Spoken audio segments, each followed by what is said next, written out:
The boards, but Crosby digs it out, tries to feed. Gensel knocked out of the air. Crosby, unbelievable goal! He flipped it up to himself and then into the back of the net. Everybody in Nova Scotia had heard about Sidney Crosby when he was just 14. But when the legend Wayne Gretzky said that this young kid could one day be breaking ice hockey records, this was the point when the whole world started to catch on the skills of Sidney Crosby.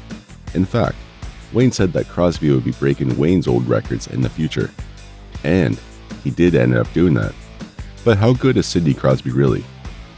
Buckle up, because we're about to explore his meteoric rise, his undeniable skill, and the impact he's had on the sport. So hit that like and subscribe button and join us on this journey into Crosby's greatness. Crosby toward the net against Kincaid, fires off the post, back across, score! 6 out of the air, Sidney Crosby gets the last laugh. Let's rewind the clock a bit. Back in 1987, on August 7th, Sidney Crosby was born in Cole Harbour, Nova Scotia, Canada. Hockey was practically in his blood. His dad, Troy, was even drafted by the Montreal Canadiens in 1984. But young Sidney wasn't just surrounded by the sport, he was captivated by it. While his dad might have influenced his path, it was Steve Yzerman who became his idol, the player he aspired to be on the ice. Their family laundry dryer, which is now covered with puck markings and on display at the Nova Scotia Sports Hall of Fame, was the target of many hours of puck shooting by Sid. Can you imagine? Crosby did his first interview after learning to skate at the age of 3. We are impressed already, aren't you? So, tell us what you think. Do you agree success comes from self-confidence and hard work? Because the son of the drafted goaltender of the Montreal Canadiens proved that success comes from practicing endlessly, no matter what your beginnings are. He did not just run after fame, but focus on creating his own introduction through hard work and consistency. His success as a hockey player has been largely attributed to his dedication and tough physical conditioning. But how was he in high school? To find out this and a lot more about the star hockey players, make sure you like and subscribe to our channel. Sidney Crosby was enrolled in the high school of Faribault, Minnesota. As a sophomore, he amazed everybody by scoring 72 goals and having 90 assists in his 57 games. Wow!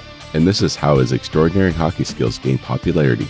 Getting noticed by the ice hockey legend is not a joke.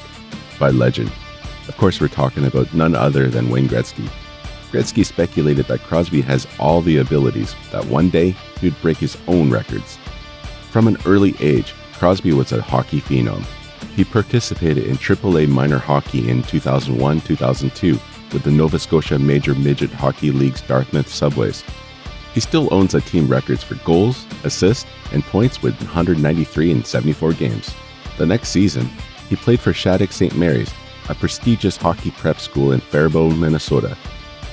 The school has turned out NHL players like Nathan MacKinnon, who is also from Cole Harbour, and Jonathan Toews. At the end of the season, he was drafted by the Rimouski Oceanic into the Quebec Major Junior Hockey League. He was unstoppable and was named as Canada's top junior player every year. He justified this title when he was selected for the Canadian National Junior Hockey Team, and he scored a goal for the national hockey team. So, did he live up to the hype after being selected first overall in 2005 NHL entry draft? Crosby made a name for himself in the league by finishing 6th in scoring in the 2005-06 season with the Pittsburgh Penguins after scoring 39 goals and 102 points. At 18 years and 253 days, he became the youngest player to reach 100 career points. At 19 years, 207 days, he became the youngest player to reach 200 career points. Can you imagine? That's 140 days ahead of Wayne Gretzky, which he did in 19 years and 347 days. But Alexander Ovechkin of the Washington Capitals, another budding star, defeated Crosby for the Rookie of the Year, the Calder Cup. When the two players first entered the NHL, a fierce rivalry developed between them. This 18-year-old Crosby was chosen by the Penguins as the first overall choice in 2005 NHL draft. With many people comparing him to Gretzky, Crosby was called the next one, a play on Gretzky's moniker, the Great One. Expectations were high for the young star. Crosby became the youngest NHL player to achieve at least 100 points in a single season at the completion of his rookie campaign. You are wrong if you think this is it. He emerged as a new sensation in hockey, and in his second season, Crosby broke even more records. He became the youngest recipient of the Art Ross Trophy after collecting 120 points in 79 games. He became the second youngest player in history to win the Hart Trophy, which is awarded to the NHL's most valuable player, and he became the youngest player to have 6-point game since Gretzky, which he did in 1980. When Crosby was voted the Penguins captain in 2007, he became the league's youngest captain ever. Crosby led the Penguins to the Cup Finals in 2009 and defeated the Red Wings in 7 games to win the Cup. Also, in that same season, Crosby finished third in the NHL with 103 points. There was a turn of events, as fate is inevitable, and you can never rise without falling once. The person who only saw stardom now encountered the downfall as his career almost ended tragically in 2011, after he was struck on the ice in January. He suffered a concussion. After missing the rest of 2010-11 NHL campaign, there was speculation that Crosby would never be able to play hockey again due to post-concussion issues.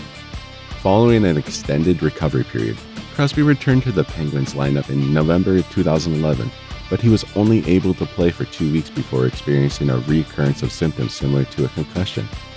March 2012 saw his comeback. His widely reported injuries sparked a greater public debate and demand for improved player safety in the NHL. On March 30th, 2013, a teammate's slap shot rebounded off a stick and smacked Crosby in the face, prolonging his poor luck.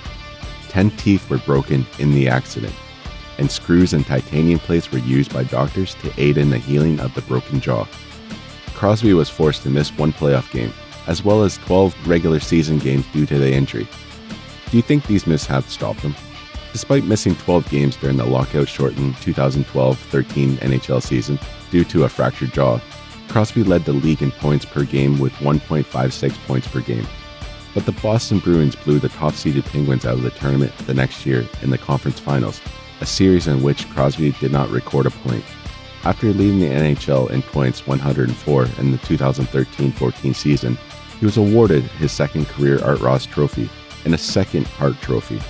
His struggles with scoring goals in the postseason persisted though, as he managed only 1 goal and 8 assists in 13 playoff games as the Penguins were eliminated in the conference semifinals. Then, Crosby led the NHL in goals scored, 44 in 2016-17, helping the Penguins achieve the second best record in the league. He helped Pittsburgh advance and win the Stanley Cup Finals, where he won the Conn Smythe Trophy. However, the Fantreds lost in the playoffs in 2017-18. Crosby's excellent individual play continued the 2018-2019 season, but the team faced shortened seasons due to COVID-19. Crosby has participated in many international hockey tournaments for Canada. Along with Canada's global junior squad, he took home 2 medals, a gold in 2005 and a silver in 2004. Additionally, he represented Canada in the 2006 and 2015 IIHF World Championships, when the country finished 1st and 4th respectively. Most notably though, Crosby is known for winning Canada's gold medal in the men's hockey at 2010 Olympics in Vancouver by scoring against the United States in overtime. At 7:40 of the sudden death extra session, Crosby delivered a big play after taking some heat for not scoring enough points early in the tournament. Crosby's winning goal stick and gloves are currently housed at the Hockey Hall of Fame. According to some commentators, Canadians will associate this goal, dubbed the Golden Goal, with the Paul Henderson goal from the 1972 Summit Series. 4 years later, in 2014, Crosby led Canada's men's hockey team to a gold medal in the Olympics in Sochi, Russia, when they defeated Sweden 3-0. In the tournament final, Canada led 2-0 thanks to Crosby's lone goal. In 2015, saw Crosby lead Canada's men's team to the IIHF World Hockey Championship in Prague, earning him a place in the exclusive group of players known as the Triple Gold, those who have won a Stanley Cup, an Olympic gold medal, and a world gold medal. In the team's 6-1 victory, he assisted and scored a goal. So, did Crosby live up to the hype? We'll let you decide. But one thing's for sure, with a shelf full of trophies, a place among hockey's elite, and a reputation for fierce determination, Sidney Crosby's story is far from over. So hit that subscribe button, like this video, and share it with your friends who think Sidney Crosby is a hockey legend.